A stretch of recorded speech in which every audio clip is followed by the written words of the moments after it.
اگر کوئی چیز آپ کو چاہیے، کسی چیز کی ضرورت ہے، تو صرف اور صرف اپنے رب سے مانگی۔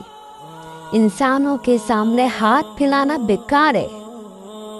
اگر کوئی شخص کسی سے کچھ مانگتا ہے نا، تو وہ اپنی عزت نفس کو ہتھیلی پر رکھ کر پھر مانگتا ہے، اور اس کے بعد اگر وہ چیز نہ ملے نا تو بہت مایوسی ہوتی ہے۔ اس سے اچھا ہے کہ صرف اور صرف اپنے رب سے مانگے، اپنے رب سے مانگے۔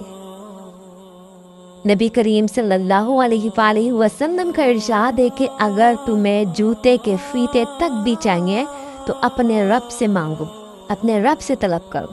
اب یہ اس کا کام ہے کہاں سے آپ کو دینا ہے، کیسے دینا ہے، کب دینا ہے، اور کس کے ذریعے سے پہنچانا ہے، اور کیا کیا اسباب پیدا کرنا ہے۔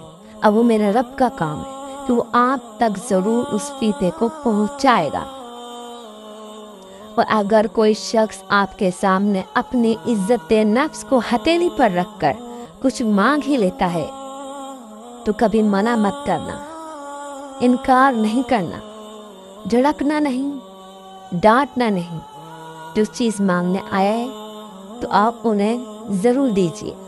اللہ تعالیٰ سے دعا ہے کہ اللہ تعالیٰ ہمیشہ دینے والوں میں رکھے، نہ کہ لینے والوں میں۔ آمین۔